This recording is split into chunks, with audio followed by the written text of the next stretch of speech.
Hello, everybody. Thank you so much for joining us today. I'm Sophia with Garden State Film Festival, and we are here talking about the documentary, A Holocaust Journey, Lessons We Learned. Here to talk to us about it is Lisa Resnick. She is the director, producer, the key camera operator on this project. Lisa, thank you so much for joining us today, and congratulations. Oh, thank you. We're so happy and excited and thrilled to be a part of the Garden State Film Festival since our film is so New Jersey connected. Yes, I know. I'm so excited to talk about the making of it and just talk about this film because it's so powerful and important. And I'm really so happy that you guys made this documentary. So let's just get right into it. Can you tell everybody who you are again, your titles in this documentary, and tell us a little bit about a Holocaust journey lessons we learned? Sure. So I had previously made three short films, and then I was invited to join the trip. It was a trip planned by the director of the Holocaust and Genocide Education Center at St. Elizabeth University, Professor Harriet Seppenwall. And when I got to see the itinerary of the trip, I thought, oh my gosh, this is such a great learning opportunity. I'm going to bring my camera. So I brought my camera and I filmed the reactions of the students and the other trip participants, including a really renowned Holocaust survivor whose name is Pinka Scooter. I filmed the reactions, and then when I got back from the trip and I was looking at everything, I thought, why don't I show it to a colleague, Terrence Taylor, who's a fantastic editor. He looked at the footage and he said, I think we really have something important here. Let's try to turn the footage into an educational documentary. And that's what we've done. It took us a few years. It's a Oh, wow. time-consuming process, but I think our end result is a really good resource for learning about the Holocaust. Wow. So when you decided to join the trip and videotape it, you didn't have in your mind that you were going to make this into a documentary until you met Terrence? Well, I thought it could be a interesting footage to use, and then when Terrence looked at it with me, he said, "Yeah, I think we have really good material." And so that's, Wow. kind of Oh my how it gosh. happened. And tell me a little bit about the college and the mission that you got. They took all these students and took them on a trip. Can you talk more about the mission and what the trip was? Sure. So, Professor Harriet Seppenwall, who's recently retired, founded the Holocaust and Genocide Education Center at a Catholic college, the College of St. Elizabeth in Morristown. And the College of St. Elizabeth is now St. Elizabeth University, which is a big change for them. And it wasn't the first time, it was maybe the third time that Professor Seppenwall led her students on a Holocaust study mission. And this was in 2016. And the students were seniors. There was maybe one student, Mia Shavir, who was possibly had finished her freshman year. And for some of the students, this was their first international trip. And I think for Mia, it was her first time on an airplane. So it was very brave of these students to undergo a trip like this. It was a week long, and there were also members of the New Jersey community who decided to take the trip too. And sorry, just got a text. And No. it was really a very serious trip because each day we went on visits to Holocaust related sites and we learned about the history of the Holocaust, the planning of the Holocaust, what happened, the variety of victims, because mostly the victims were Jewish, but there were also victims who were gypsies, who were homosexuals, Mhm. and who were Black people,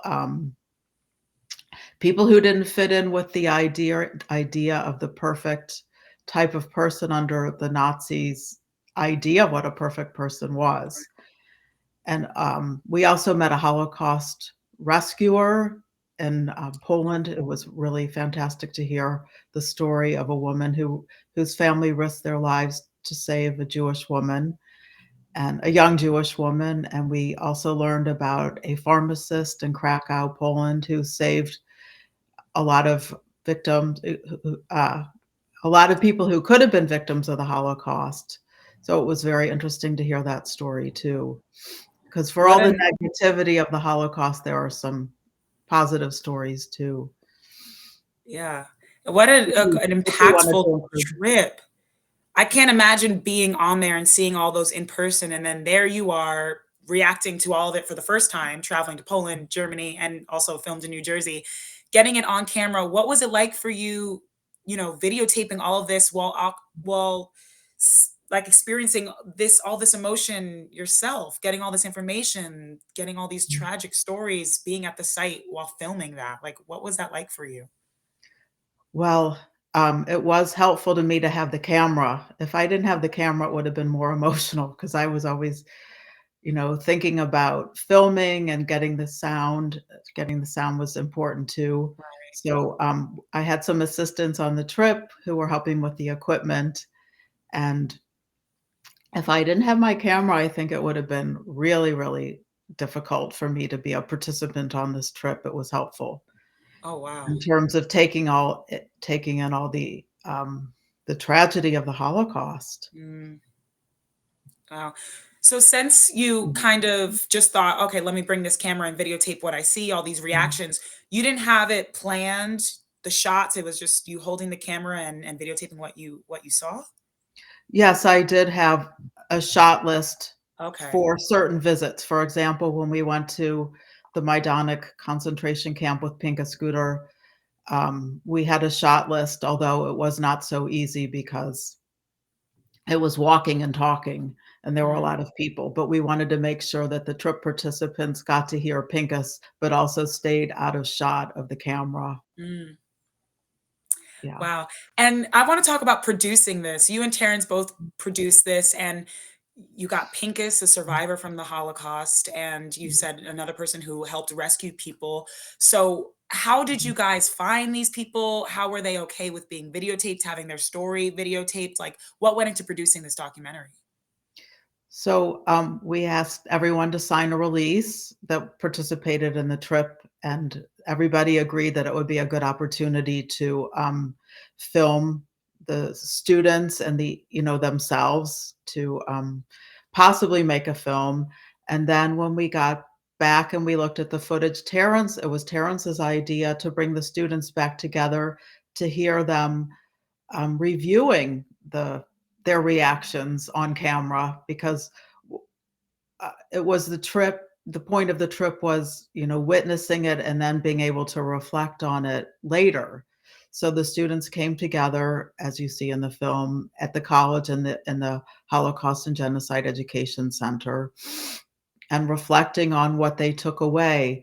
And we also had with us for that interview a trip participant who was the grandmother of a student who came on the trip, Brandy Garrick, and her grandmother, Anne Ryan-Smith.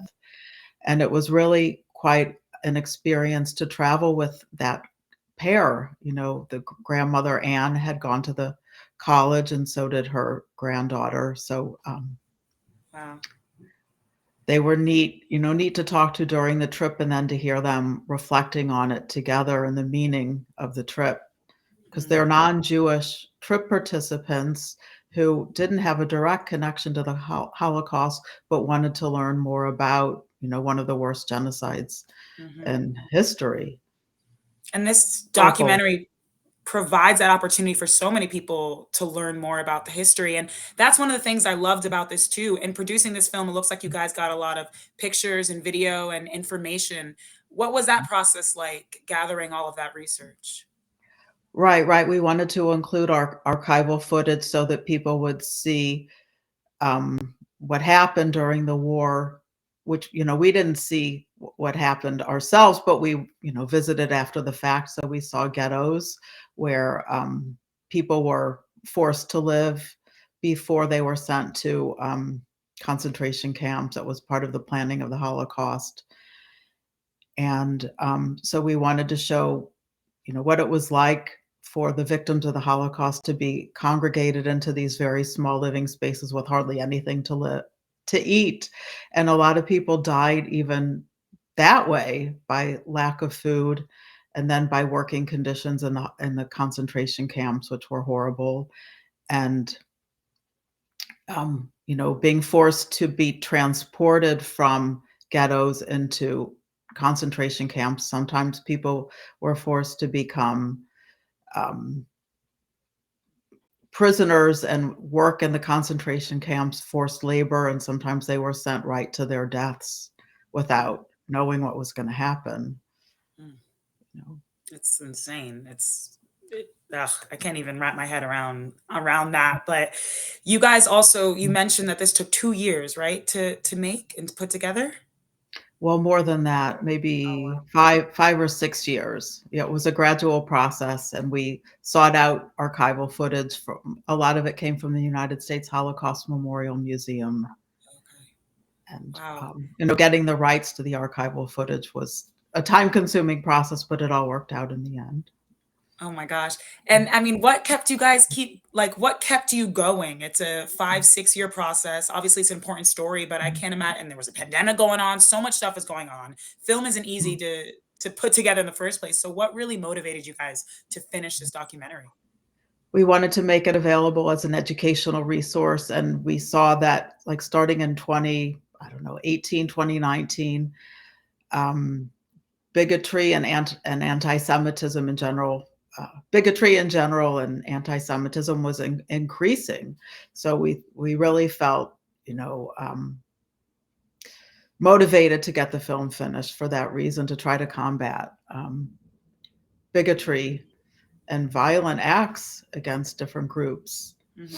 Because we know that when anti-Semitism rises, that discrimination rises too along with it. So we had the goal in mind for this to become an educational resource, and we worked with a teacher named Colleen Tambuschio, who has worked with the New Jersey Commission on Holocaust Education to help develop curriculum, and she developed a teacher's toolkit to supplement the lessons of the film. So we have created that as well.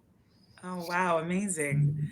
And I want to talk a little bit about you, Lisa. You mentioned that you made 3 films before this documentary. Is that correct?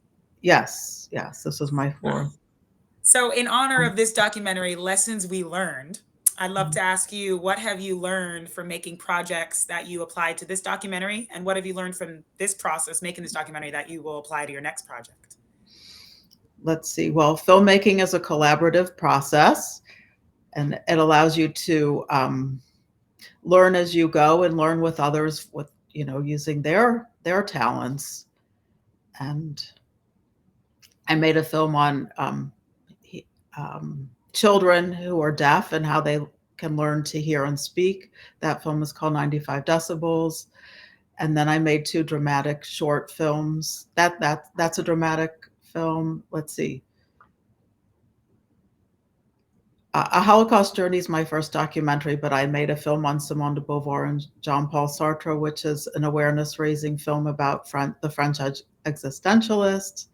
I Oh, made a dramatic film on the publication of Ulysses by Sylvia Beach in Paris. And now my 5th film is a hybrid documentary that involves women behind the publication of Ulysses. And each of these has been a rich experience in terms mm, of working with others and conducting research and trying to tell the story in a way that will engage audiences to be interested, to learn, and to be, I guess, educated and entertained at the same time. absolutely. So it sounds like collaboration is really important to you. That's like, would you say that's one of the most important things to you when it comes to filmmaking, is collaborating? Yes, absolutely. Oh, Yes. and And it the makes it fun too, because you get to meet new people like you absolutely. and me too. Yeah, who knows? Maybe we'll collaborate and work on something. I mean, I would love to work with you. It seems like you're really drawn to telling stories that educate people and bring awareness to really important history and like, oh yeah, I don't even know, but you could tell me better. What do you like about filmmaking? What stories do you like to tell? Stories that are important that people might not know all that much about. Hmm. For Absolutely. example, the film that we made called 95 Decibels is a biographical story about my daughter, who's now 26, but when she was 1.5, we realized she couldn't hear. So, what was it like for parents to find out, parents who are hearing that your child is deaf, and what can you do about it? Should you bring your child up in the sign language world, or is there an alternative? So we told the story of our discovery that a child who's deaf doesn't need to just communicate in the sign language world, which has a lot of limitations. That child could learn to hear and speak. And so my daughter, who's now, she went to college, she works in the regular, I shouldn't say regular, she's in the hearing and speaking world without limitations. Like if she goes to the Mm, bank, she can talk to the tellers. If she goes to on a trip, she can communicate with in mm, any country in the world because English is a universal language. And she has since learned sign language, but she can communicate the way most people in the world do communicate by hearing and speaking. mm. But it used to be that if you got the diagnosis that your child is deaf, you would think, well, my child can communicate, but only through sign language. And Mhm. that way, a child can only, or, who becomes an adult can only communicate through sign language, which has a lot of limitations. Right. But that's not really the case anymore with all kinds of technology. Wow.